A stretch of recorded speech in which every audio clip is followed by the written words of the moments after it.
Good afternoon. I'm out on my doorstep today, well, back doorstep. I've been doing something that I find daunting and don't ever like to get started with. Here's a clue, look, it's my screw box, my nail box. I've been having a bit of an experiment.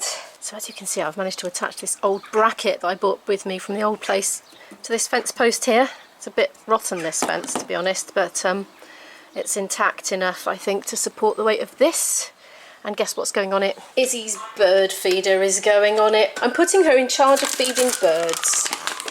This is the desperate length I'm going to find some sort of companionship for my child in the lockdown. We're at a bit of a funny old time here with the pandemic, I feel.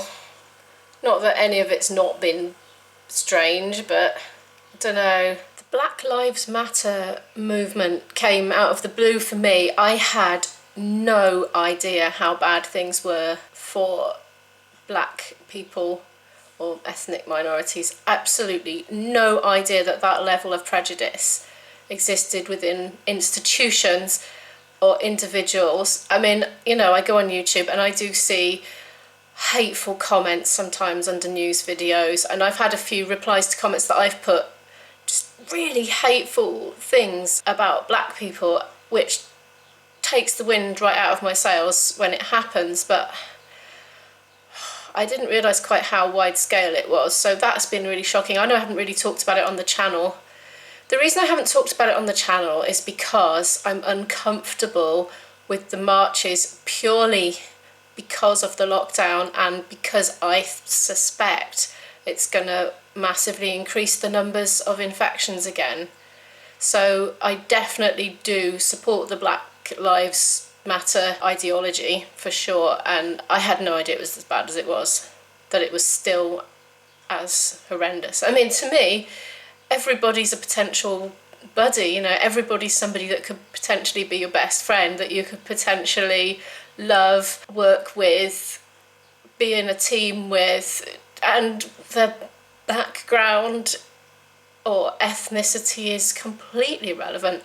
But I wonder maybe if that's because I have grown up in a city with a very multicultural surrounding, and so diversity has been normal for me, and also having lived abroad as well, I wonder if that's made me unusually enlightened in some way, because maybe not everybody does stints abroad in their young adulthood and mixes with a huge number of people from different backgrounds and different countries. So anyway, I don't know what the answer is. It has to change, it cannot continue. I haven't got any particular message here really, or answers for you. I wish I did. I wish I could make some positive suggestions about how to improve the situation. I cannot believe that human beings in 2020 still consider themselves worthy or less worthy than other people in society. We're all equal, like, we're all just living beings born on this planet that we inherit temporarily while we're alive. I don't understand why one person could consider themselves to be better than another, or more worthy, or more entitled. I do wonder if the solution is better parenting. I mean, you know, us mums, we do basically shape the whole world. We shape the planet, us mums and dads.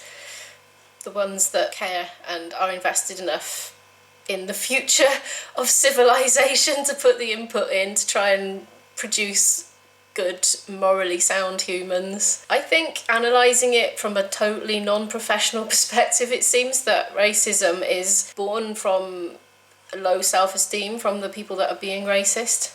It's like a form of bullying, oppressing one person to make yourself feel better, and the only reason I could imagine why anybody would want to do that is because they didn't feel worthy themselves. They didn't feel like proper people somehow, as if they need to put others down to elevate themselves just to feel okay.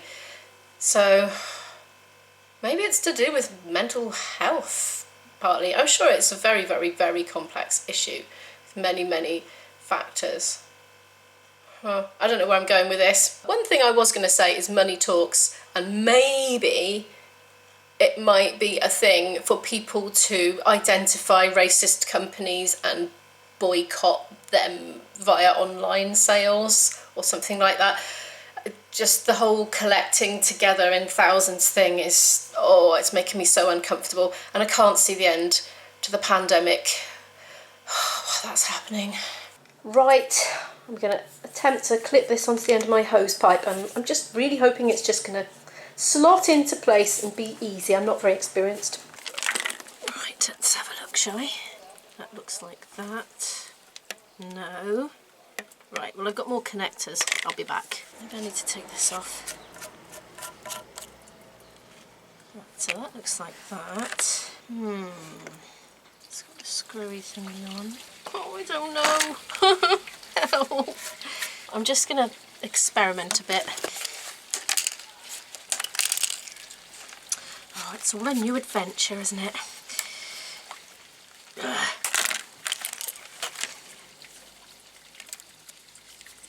Right, well that fits on there, but will this fit on there? No. Is that attached? Oh.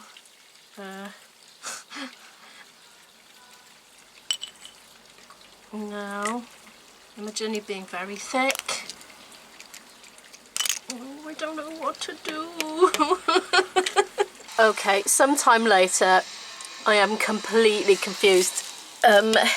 I'm beginning to suspect that this metal thing is like, this isn't swearing now, but a bastard fitting, you know, when it's like not really supposed to be there, but they've improvised. Because obviously I inherited the hose pipe with the house, so I mean, you know, the Jubilee clip is not generally standard, is it? I'm gonna go on YouTube and have a look. Oh, this duck came with the house as well. I don't know why, it's just, it always seems to be in a different position every time I come out here. I think it's alive. Good old YouTube. How to fit a garden hose end and make it stay there. Right, I'm gonna watch this. This part here, the hose has to go between all of these little guys, and if they're bent right in, you can actually grab them and pull them back out again so the hose fits on. Ooh, like that? Like that. It's going to go right Okay. up until it stops. Then we put the lock nut on, screw it up, and you do want to... Thank you, Mark, whoever you are. And there you go. Right, I've got to do some trimming, tidy up that end there, chop that bit off. Okay, let's do it.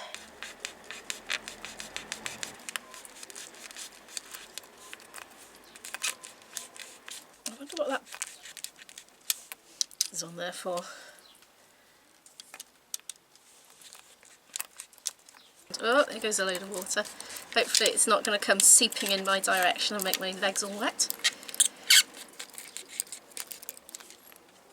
Oh, nearly there. Right, that's not exactly tidy. That could come off really. Maybe it's on there for a reason. I don't know. No.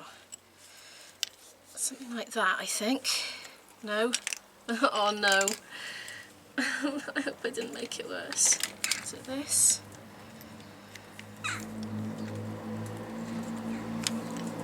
Oh yeah, that's working. This is in the way though. This black thing. I don't even know what it's on there for.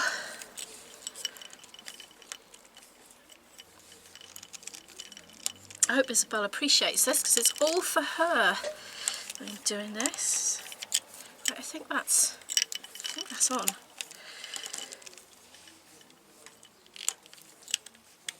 I'll screw that on now.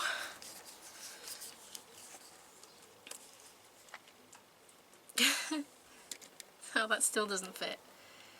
Oh, I don't know. Oh, is that supposed to go?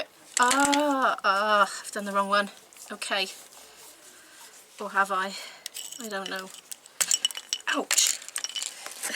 That was ouch because I just bashed my ankle on the floor. Perhaps it should have been that. Directly onto it. Oh, hang on, I've taken that off now. Oh, I'm so rubbish at practical things. I'm right at playing the flute.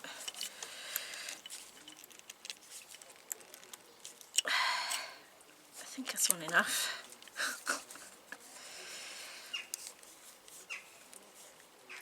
Right, let's get that blade in because potential hazard. Right, if I put this on now, is that going to squirt everywhere?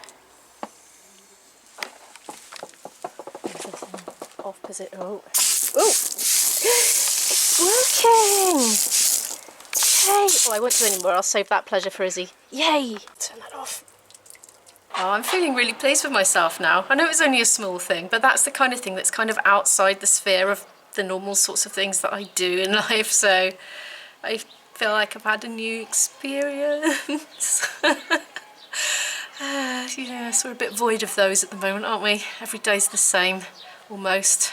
Speaking of mundane, I've got some washing up to do, so I shall deal with that next. Izzy's just got dressed, I think. She has done 2 hours of maths already, but she's done it in her pyjamas in bed. From what I gather, she's just getting dressed now. We've been talking about the holes. Any tips for the bird feed not coming out of the holes? Blimey. Well, that should do it. It's lunchtime now. I've just added an entire tin of chickpeas to the kind of tiny bit of dinner that was there from last night, which I didn't want to waste. It was very tasty. So yes, it is a bit chickpea heavy, but I didn't want to add any more because I want to finish it up now in this meal. And we've got loads of rice left in the fridge because for some reason I just cooked loads and I don't know why. I seriously wasn't joking, and we already had a meal out of this. Just what was I thinking? I have no idea. Anyway, so we're going to have rice with our lunch and our dinner because obviously rice can give you food poisoning if you leave it hanging around too long, and I definitely don't want to waste it. And I haven't got any room in my freezer to freeze it because I know you can freeze rice, but I won't be. Here's our lunch. I've got some frozen tuna steaks out for tea. It's going to be tuna and rice and something. Don't know what yet. It's about 1:45 now, and we haven't started back after lunch, which we tried to start back at 1:30, and we haven't.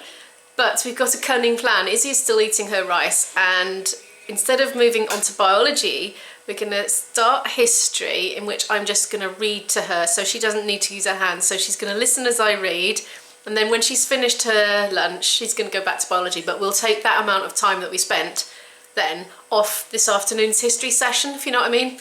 Homeschool hacks. 10 days that didn't shake the world. On the 1st of October 1536, parishioners arrived at St James's Church in the centre of Louth.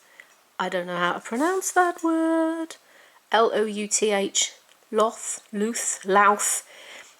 English place names, so hard to pronounce. Do you know the English say that Welsh place names are hard to pronounce? Well, I got news for you. We Welsh people don't know how to pronounce the English ones. At least the Welsh is phonetic and consistent, more or less, apart from the letter Y. Anyway, 10 minutes later and she's off up doing her biology questions independently, and she's brought me down the morning's maths to mark, so I'm going to get on with that now. I'm rather hoping to get out to the post office at some point because I still haven't posted that slush puppy parcel. It's under the table here. Waiting to go. The plan for that kind of went on hold when I thought I was having corona symptoms, but I'm sure I wasn't. So I stayed at home for quite a while and didn't go to the post office, so I should try and nip out and do that at some point. Izzy's got to do some literature later, which is going to be independent as well, because she's just continuing to reread and listen to Pride and Prejudice, so that's something she does on her own. I might go then. I'm not actually sure where our post office is because they shut our local branch, so I've got to actually find out. I've located the post office. It's 20 minutes walk from here. So I don't know if I want to justify losing 40 minutes up with walking and then probably 10 or 20 minutes in the post office. So probably getting on for an hour out of our school day today. I've just contacted the works about that jigsaw puzzle, you know, that I had one missing, had a piece missing. So I might wait and see if they send me a return slip, and then I'll take them both together in one visit then. I'm trying to keep my vlogs a little bit shorter at the moment just because I keep filming too much and overwhelming myself with stuff to edit in the evenings. So I'm going to say goodbye for today because I think I've filmed enough. But thank you so much for watching, and I will see you tomorrow.